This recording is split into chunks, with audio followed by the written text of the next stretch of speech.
एक अपराधी जब भी कोई अपराध करता है तो उससे पहले एक प्लान बनाता है और उसी प्लान के तहत अपने काम को भी अंजाम देता है और ऐसी षड्यंत्र रचता है।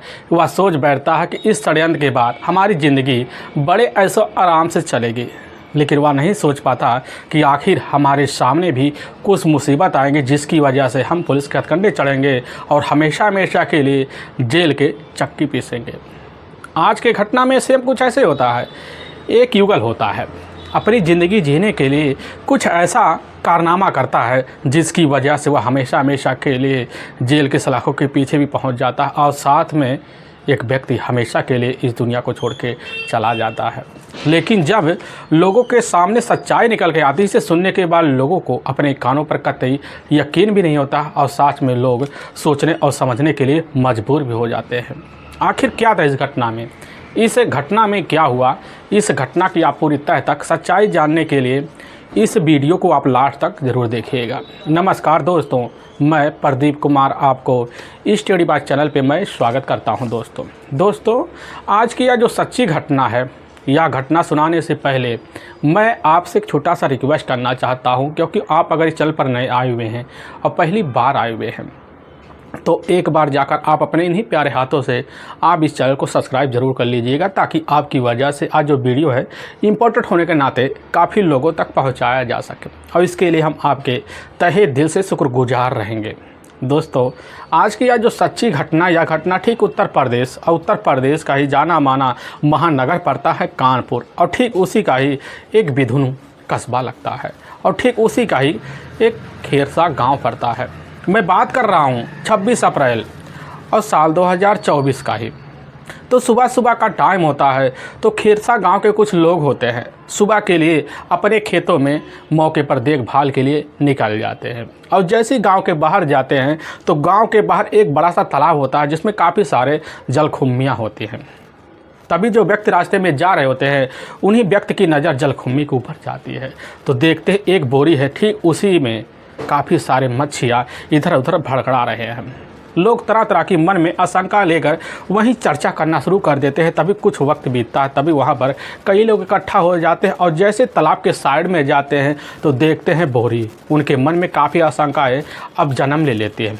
जन्म लेने की वजह से वह परेशान हो जाते, इतना परेशान हो जाते, तुरंत इसकी जो सूचना होता है, अब गांव के प्रधान होते हैं राजेश कुमार। अब जैसी खबर पाते तो वह भी प्रधानी होने के नाते उसी तालाब पर पहुंचने के बाद अपने कुछ व्यक्तियों को साथ लेते बोरी के करीब जाते, लेकिन जैसे मुँह को खोलवाते हैं तो उसी में से एक व्यक्ति का डेड बॉडी निकलता है और देखकर सब वहीं चीख चिल्ला पड़ते हैं और तुरंत राजेश कुमार की जो सूचना होता है अपने थाने अब बिधुनु में दे देते हैं।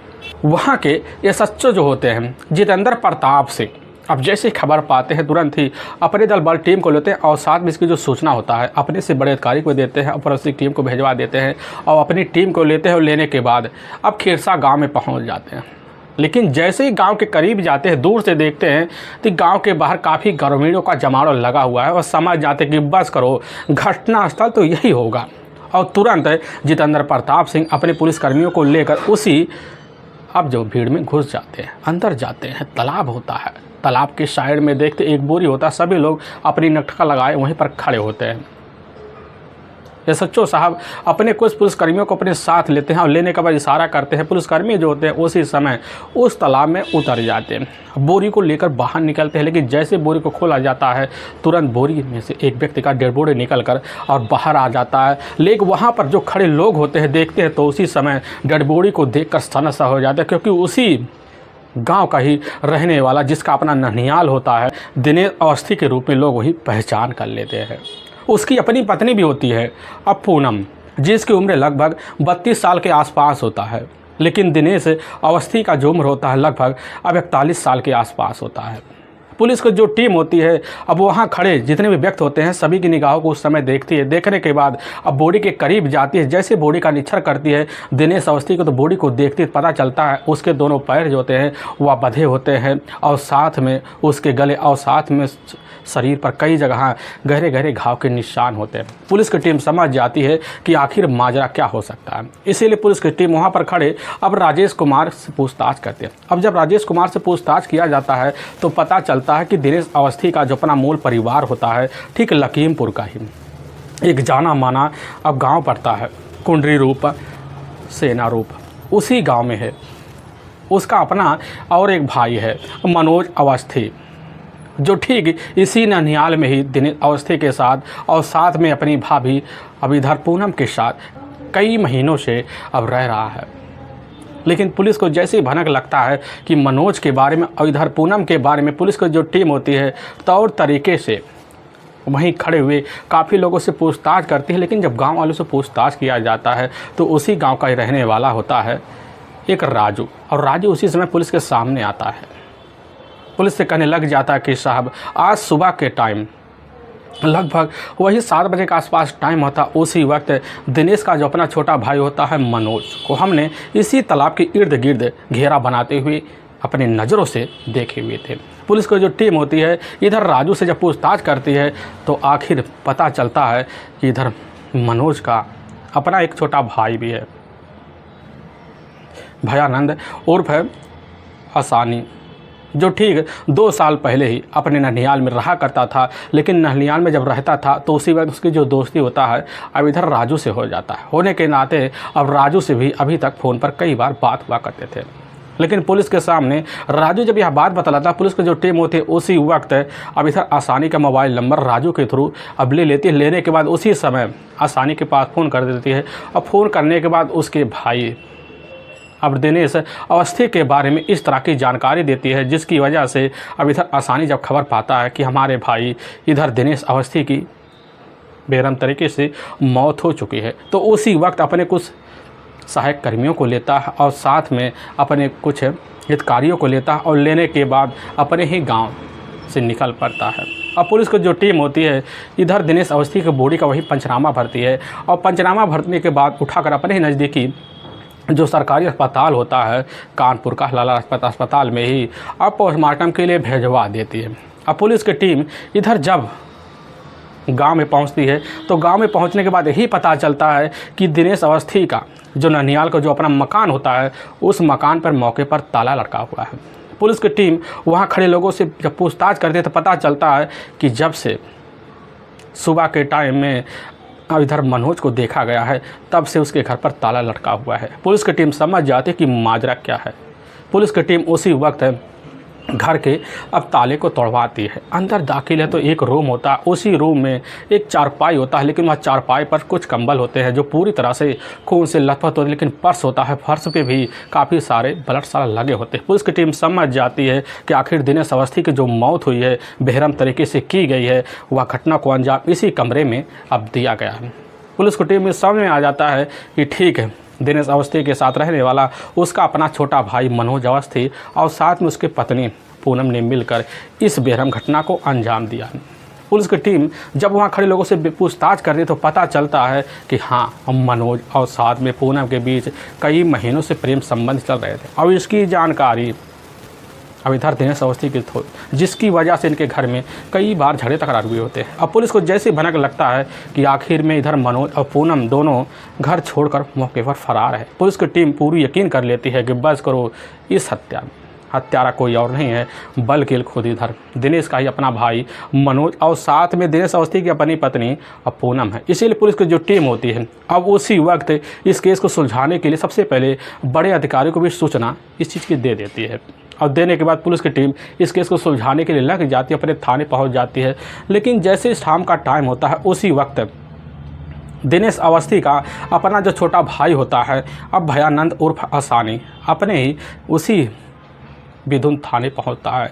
पहुंचने के बाद वहां के जो सच्चो होते हैं अब जितेंद्र प्रताप से मुलाकात करता है। मुलाकात करने के बाद पुलिस की जो टीम होती है अब इधर भयानंद को अपने साथ लेती है, और लेने के बाद उसी लालालाज अस्पताल में ले जाती है। मोर्चरी में जैसे खड़ा करती है तो वहाँ पर उसके सामने डेड बॉडी पेश किया जाता है। लेकिन डेड बॉडी जैसे पेश किया जाता है तो उसी समय डेड बॉडी को जब देखता है भयानंद, देखने के बाद वहीं दाढ़ी मारकर चीख चिल्ला पड़ता, कहने लग जाता कि साहब या तो हमारा अपना भाई, बड़े भाई दिनेश है। पुलिस की टीम जो होती है जब समझ जाती कि बस करो यही दिनेश अवस्थी है, तो पुलिस की टीम को यकीन हो जाता है कि आखिर इनके घर में बेरहम तरीके से हत्या मिलकर पूनम और साथ में मनोज ने की है। इसीलिए पुलिस की जो टीम होती है अब भयानंद से इधर कुछ पूछताछ करती। पूछताछ करने के बाद वह भी अपना जो पूरा का पूरा शंका होता ठीक अपने बड़े भाई मनोज अवस्थी और साथ में अपनी भाभी अब पूनम के ऊपर मर देता है, जिसकी वजह से पुलिस की जो टीम होती है उसी वक्त भयानंद के तहरीर पर इधर मनोज अवस्थी और साथ में पूनम के ऊपर अपने पति दिनेश अवस्थी और साथ में बॉडी छुपाने का आरोप का मुकदमा अब दर्ज कर लेती है। और उसी वक्त जो था पुलिस की टीम बिना टाइम गंवाए सबसे पहले मनोज का मोबाइल नंबर लेती है और जब मोबाइल के नंबर पर कॉल किया जाता पता चलता मनोज का जो मोबाइल नंबर होता है अब वह बंद बता रहा है। इसीलिए पुलिस की जो टीम होती है उसी वक्त मनोज के मोबाइल नंबर को सर्विलांस पर लगा देती है। लगाने के बाद उसकी तलाशी करना अब शुरू कर देती है। काफ़ी तौर तरीके से काफ़ी तरह से तलाशी करती है। मुखबिरों को भी अलर्ट कर देती है जल्द इन दोनों को अपने कस्टडी में लिया जाए। पुलिस की जो टीम होती है ऐसे तलाशी करते करते लगभग 3 महीने का वक्त निकाल देती है, लेकिन तब भी पुलिस के हथकंडे दोनों कभी चढ़ ही नहीं पाते, जिसकी वजह से पुलिस की टीम काफ़ी हैरान हो जाती है। जब हैरान जो होती है उसी वक्त पुलिस की जो टीम होती है इन दोनों को फ़ोटो को वहाँ के अखबारों में चस्पा करवाती थी और साथ में जितने भी नज़दीकी बस स्टैंड होते हैं और साथ में ज़िले के जितने भी पुलिस थाने होते हैं सब में इन दोनों को फ़ोटो को भी उसी समय वायरल कर दिया जाता है। पुलिस की जो टीम होती है अब इन दोनों को पकड़ने के लिए 25-25 हज़ार रुपये का उसी समय बेहतर तरीके से इनाम रखवा दी ताकि अब भी इन दोनों को अपने कस्टडी में लिया जा सके। लेकिन तब भी 3 महीने का और वक्त निकल जाता है। पुलिस के हथकंडे दोनों चढ़ ही नहीं पाते। पुलिस की टीम घटना से लगभग 6 महीने तलाशी करते करते ऐसे निकाल देती है कि दोनों हथकंडे कभी चढ़ ही नहीं पाते हैं। और तभी ठीक है और 5 नवंबर साल 2024 का ही जैसे दोपहर का टाइम होता उसी वक्त मनोज अवस्थी का जो मोबाइल नंबर होता है मौके पर ऑन हो जाता है और सर्विलांस पे लगने की वजह से मोबाइल नंबर ऑन दिखाता है। तो उसी समय पुलिस समझ जाती है इसका मोबाइल नंबर का जो लोकेशन होगा वह कहाँ का हो सकता है। लेकिन पुलिस की टीम जैसे मनोज के मोबाइल नंबर का अब लोकेशन पता करती है, पता चलता है उसका मोबाइल नंबर का जो लास्ट लोकेशन दिखा रहा है वह ठीक मध्य प्रदेश का ही एक जाना माना जिला पड़ता है, छतरपुर गाढ़ा में पड़ता है और उसी में ही बागेश्वर धाम आश्रम पड़ता है। और ठीक उसी के इर्द गिर्द अब इधर मनोज अवस्थी का मोबाइल नंबर का लोकेशन दिखा रहा। और पुलिस का जो टीम होती है उसी वक्त एचएसओ साहब जो होते अपनी टीम गठित करने के बाद एक टीम लेते हैं और बागेश्वर धाम आश्रम की तरफ और रवाना हो जाते हैं और वहीं अपनी टीम के सहित दोनों की तलाशी करना शुरू कर देते हैं। लेकिन पुलिस की जो टीम होती है अब दोनों की तलाशी करते करते लगभग वहाँ 3 दिन का वक्त निकाल देती है।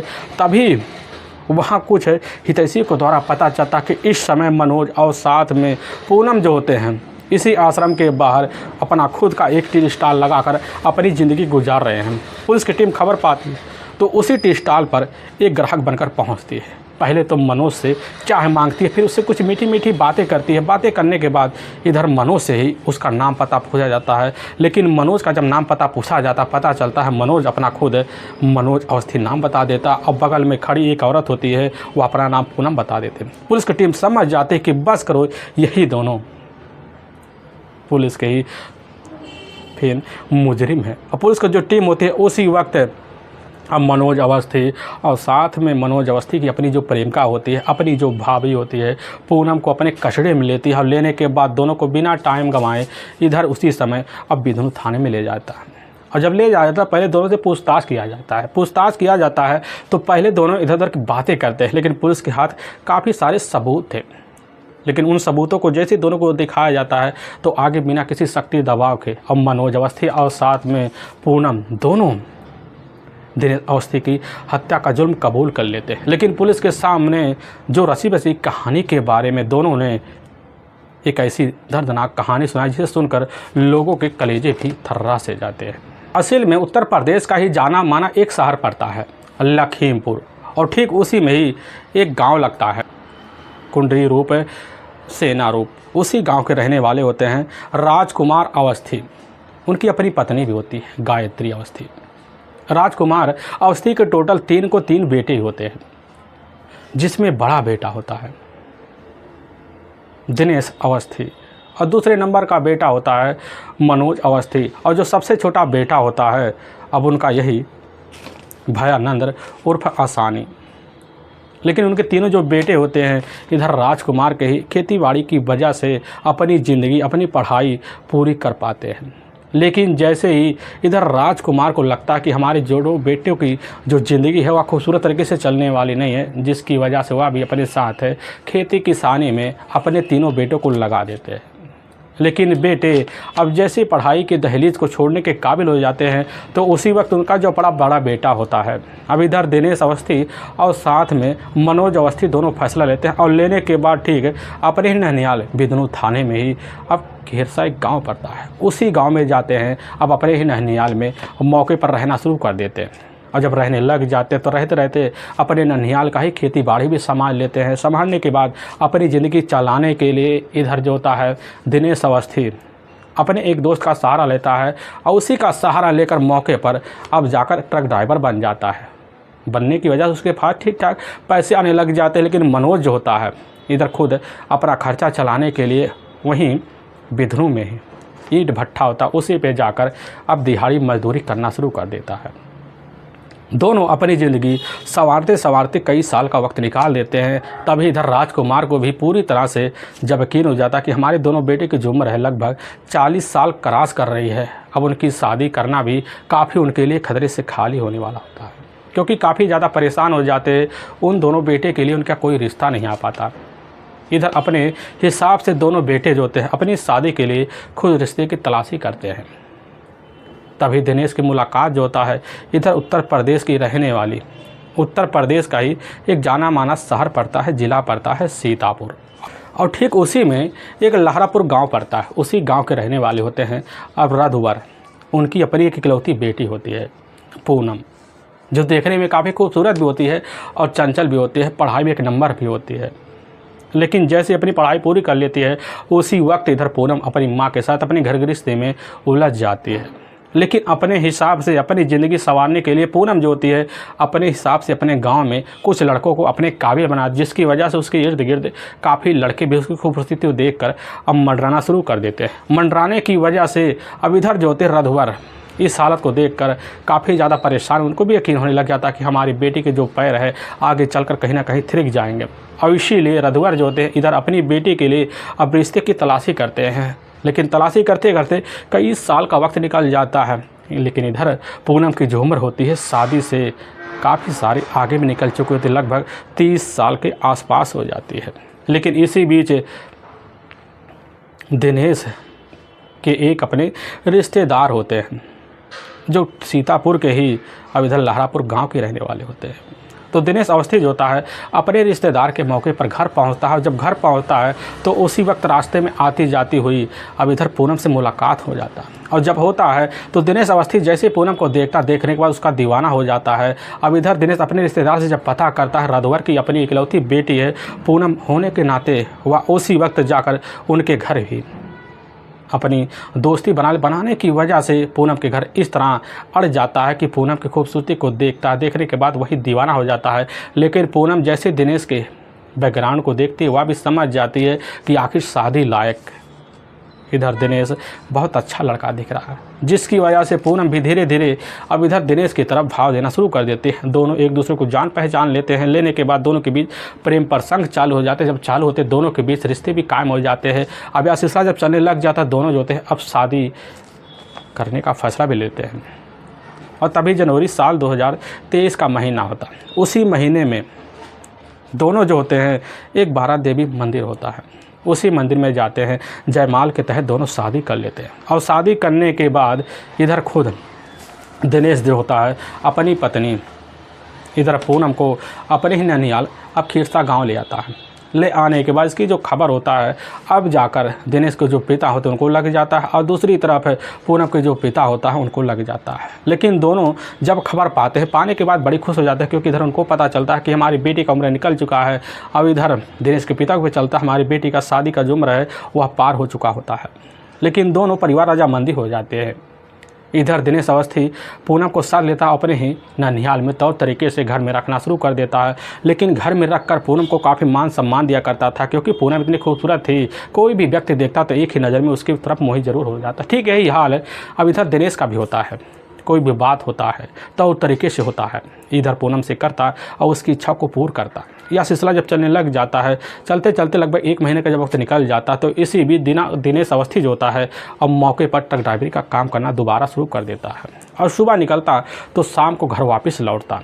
लेकिन जैसे कुछ महीने और बीते हैं तो पूनम को ये बात होने लग जाता है कि जब से हम शादी कर इस घर में दाखिल हुए हैं तब से इधर दिनेश जो होता है हमारी इच्छा के मुताबिक, हमारी ज़िंदगी के मुताबिक हमारे शौक़ पूरा नहीं कर पा रहा है। क्योंकि हमारे अपने ख्वाहिश हैं, हम भी चाहते हैं रोज़ मॉल में जाएं, रोज़ मार्केट में जाएं और रोज़ अपने रिश्तेदारों में जाएं, हमारा यही जरिया है। लेकिन जब उसको आभास होता है कि यहाँ शादी कर काफ़ी हम मुसीबत में फंस गए और यहाँ तक कि रात की हमारी जो शादी की ज़रूरत होती है, जो सपने होते हैं वह पूरा नहीं हो पा रहे हैं, हमें यह पूरी तरह से यकीन हो रहा है कि दिनेश एक बुढ़ा किस्म का आदमी है। और तभी लगता है पूनम को हमारी जो ख्वाब है वह टूट सा गए हैं। तो उसी वक्त पूनम भी सोच लेती है कि हमारे टूटे सपने नहीं हैं, उसको हम जोड़ना भी जानते हैं। तो उसी वक्त पूनम जो होती है अब इधर जब भी शाम का टाइम होता अपने पति को अपने पास देखती, देखने के बाद जो भी इधर दिनेश पूनम के सामने बात रखता तुरंत इस कान से सुनती, इधर पूनम निकाल देती। यानी कि अब जो मान सम्मान होता है पूनम अपने पति दिनेश अवस्थी को देना कम कर देती है। करने की वजह से इधर जब कभी दिनेश पूनम से मुलाकात करता है, उसके रंग रूप को देखकर उसको बड़ा आभास, जिसकी वजह से इधर पूनम से ही दिनेश अवस्थी झगड़े तकरार शुरू कर देता है। और झगड़े तकरार करते वक्त इतना परेशान हो जाता है कि वह शराब का आदी बन जाता है। बनने की वजह से जब कभी शाम को लौटता ट्रक ड्राइवरी करके तो अपने घर पहुंचता तो नशे में पहुंचता। पहुंचने की वजह से पूनम जब उससे बोलचाल करती तो इसकी वजह से दोनों के बीच झगड़े तकरार चलते, इतने झगड़े तकरार चलते कि आए दिन जो होता है इधर दिनेश कभी कभी पूनम का पिटाई तक कर दिया करता था। पूनम भी समझ जाते कि यहाँ रहकर हमारी ज़िंदगी नरक सी हो गई, आखिर इस नरक भरी ज़िंदगी से निकला कैसे जाए। तभी पूनम की नज़र जो होता है दिनेश का ही अपना छोटा भाई अब मनोज अवस्थी में पड़ता है। मनोज अवस्थी की जो उम्र होती है पूनम से लगभग 2 साल ही बड़ा होता है। और जब पड़ता है पूनम की नज़र इधर मनोज के ऊपर पड़ने के बाद पूनम जो होती है अब दोबारा मनोज के ऊपर अपने डोरा डालना शुरू कर देती है। अब लेकिन जब भी मनोज घर में आता, मेहनत मजदूरी कर थका हारा घर पहुंचता तो उसी समय पूनम जो तो उसके पास पहुंच जाती, खाना खिलाने के बहाने 4 मीठी बातें करती और बेना डुलाती, जिसकी वजह से मनोज भी समझ जाता है कि आखिर पूनम की चाहते क्या है। क्योंकि पूनम जब भी मनोज के सामने खड़ी होती या बैठती तो अपने अंग के प्रदर्शन इस तरह करती जिस पार्ट को देखकर मनोज जो होता समझ जाता है कि आखिर हमारी भाभी पूनम चाहती क्या। चाहने की वजह से इधर पूनम हर दिन अपनी हर ज़रूरत को पूरा करने के लिए मनोज के पीछे पड़ जाती। वह चाहती है कि मनोज कब हमें जल्द से जल्द भाव दे, अपने दिल का इजहार हमारे सामने करे। लेकिन मनोज भी पकड़ लेता है कि आखिर भाभी की अपनी ज़रूरत है।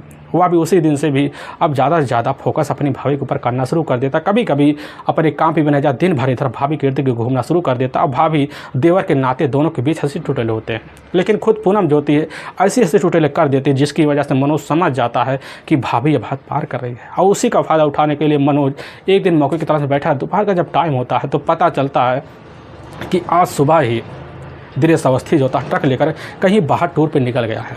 यही सब सोच समझकर मौके पर उसी दिन छुट्टी कर घर में बैठा। लेकिन जब दोपहर का टाइम होता है तब मनोज अपने ही भाभी के बेडरूम में पहुंच जाता है तो पता जो उसकी जो भाभी होती है एक अर्धनग्न अवस्था में खड़ी होती है। इस हालत को देखकर मनोज वहीं दीवाना सा हो जाता। फिर वहीं इधर खुद जाकर पूनम जो होती है अपने देवर को करीब पाती है। पाने के बाद दोनों के बीच वहीं संबंध बना भी जाते हैं। और संबंध का जो सिलसिला होता है इधर मनोज और साथ में पूनम के बीच हर दिन दिनेश अवस्थी के गैर मौजूदगी में चलना शुरू हो जाता है। ऐसे चलते चलते लगभग जब कई महीने का वक्त बीतता है, बीतने के बाद जो होता है धीरे धीरे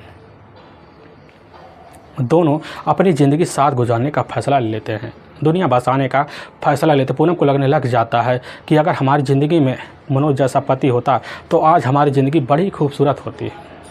तभी एक दिन दोनों आंगन में खड़े होते हैं तो उसी वक्त उसी इलाके के रहने वाली एक ठकुराइन होती है। दोनों को एक अवस्था में देख लेती है तो सनस रह जाती है। और रहने की वजह से इसकी जो चर्चे होते हैं मोहल्ले में बकरा देती हैं। और इसकी वजह से लोग तरह तरह के जिक्र करना शुरू कर देते हैं। लेकिन इसकी खबर जाकर अब इधर दिनेश अवस्थी को जब कान पहुँचता, सनस रह जाता, अपनी पत्नी के पास पहुँचता है, जब पूछताछ करता है तो पहले तो इधर अपनी ज़रिया चरित्र को अपने पति के सामने कबूल करने के लिए कतई तैयार नहीं होती है। लेकिन इधर दिनेश जो होता है सबकी बातों को सुनकर यकीन कर चुका होता कि हमारी पत्नी की चाल कैसे हैं, जिसकी वजह से वहीं अपनी पत्नी के सामने एक कड़ाई भरे शब्द बोल देता है, जिसकी वजह से पूनम समझ जाते कि आखिर हमारे अब खैर होने वाला है। जिसकी वजह से पूनम वही समझ जाती है, तुरंत अपने पति के पैर पकड़ लेती, माफ़ी मांगना शुरू कर देती, कहने लग जाती कि आज के बाद दोबारा ऐसी गलती नहीं करेंगे। लेकिन तब तक पता चलता मनोज अपने पैतृक गांव पहुंच चुका है। तो उसी वक्त जो होता है, अब इधर दिनेश अपने भाई को फ़ोन कर कैसे न तैसे कर बुलाता है। लेकिन जब पूछताछ करता है तो मनोज भी समझ जाता कि हमारे भाई को जानकारी लग चुकी है। तो उसी समय वह भी माफ़ी मांगता, कस्में खाता, वादे करता है कि आज के बाद ऐसे कैसे रिश्ते नहीं पनपेंगे, जिसकी वजह से परिवार की बदनामी हो। इधर दिनेश को भी समझ में आ जाता है कि हो सकता है कि सुधार हो जाए, लेकिन दोनों कुछ दिन शांत रहते हैं। लेकिन जब पूनम देखती कि दिन भर तो पति अपने ड्राइवरी में व्यस्त हैं, तो उसी का फ़ायदा उठाकर अपने ही बेडरूम में खुद इधर मनोज को बुलाती और रिश्ते को अंजाम देती। यह सिलसिला चलते चलते कई महीने का वक्त बीतता है। तो जब शाम का टाइम होता है, दिनेश अपने घर में नशे में लौटता है और चारपाई पकड़ता, बड़ी जल्दी सो जाता। और जब करीब जाती पूनम इधर दिनेश के, तो देखती हालत को समझ जाती करना क्या है। उसी वक्त जिस कमरे में मनोज सो रहा था उसी कमरे में जाती, फिर उसके ही चारपाई पर बैठकर अपने रिश्तों को अंजाम देती। अब सोते हुई अवस्था को इधर रोज़ जो होता है अपना ज़िंदगी जरिया अब बना लेती। यह सिलसिला चलते चलते जब कई महीने का वक्त बीतता है, तभी एक दिन दोपहर का टाइम होता है। उसी वक्त बिना बताए दिनेश अपने घर पहुंचता, देखता अपने घर का जो मेन दरवाज़ा मौके पर खुला हुआ। अंदर घुसता तो एक कमरा होता, उसी कमरे में इधर पुनः अपने छोटे भाई मनोज को एक अवस्था में देखता, सनस रह जाता है। देखने के बाद पहले दोनों को काफ़ी ताड़ तड़के से समझाता बुझाता, फिर वहीं पिटाई करता है। दोनों फिर वादे कर लेते हैं, फिर दोबारा मुलाकात करना तो बंद कर देते हैं। लेकिन जैसे ही पुनः मौका पाती तो रात बिरात भी कभी मनोज के कमरे में पहुँच जाती।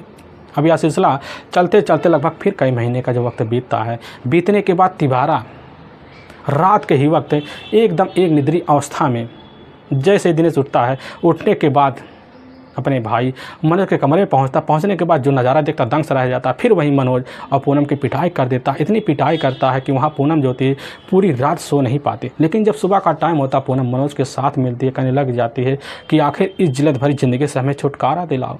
तो मनोज भी समझ जाता आखिर करना क्या है। तो उसी समय मनोज और पूनम दोनों मिलकर इतन एक ऐसा षड्यंत्र भरी रची बचाई कहानी बनाते हैं। उसी कहानी के तहत इधर खुद पूनम अपने पति दिनेश अवस्थी को अपने ही अड़ंग में बन रहे रास्ते को हटाने के लिए लग जाती है।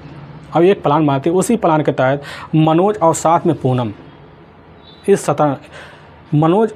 पूनम इस खतरनाक प्लान के तहत अपने काम को अंजाम देने के लिए लग जाते हैं। लेकिन घटना से मात्र एक दिन पहले जो होता है, इधर मनोज अपनी मार्केट जाता है और मार्केट जाने के बाद वहाँ से एक तेजधार हथियार लेता और लेने के बाद अपने बैग में रखता और रख कर अपने घर पहुँचता है। पहुँचने के बाद पूनम को भी हथियार दे देता है और पूनम जो होती है एक सील होता है, उसी पे जाकर उस हथियार को बड़ी तेज धार देते हैं और तब ठिकाने पर रख लेते हैं। लेकिन तभी अब 23 अप्रैल साल 2024 का ही अब रात का लगभग 8 बजे के आसपास का टाइम होता है। तो उसी वक्त दिनेश अवस्थी जो होता है नशे की हालत में अपने घर पहुंचता है और खाना पीना बिना खाए जाकर अपनी चारपाई पर लुढ़क जाता है।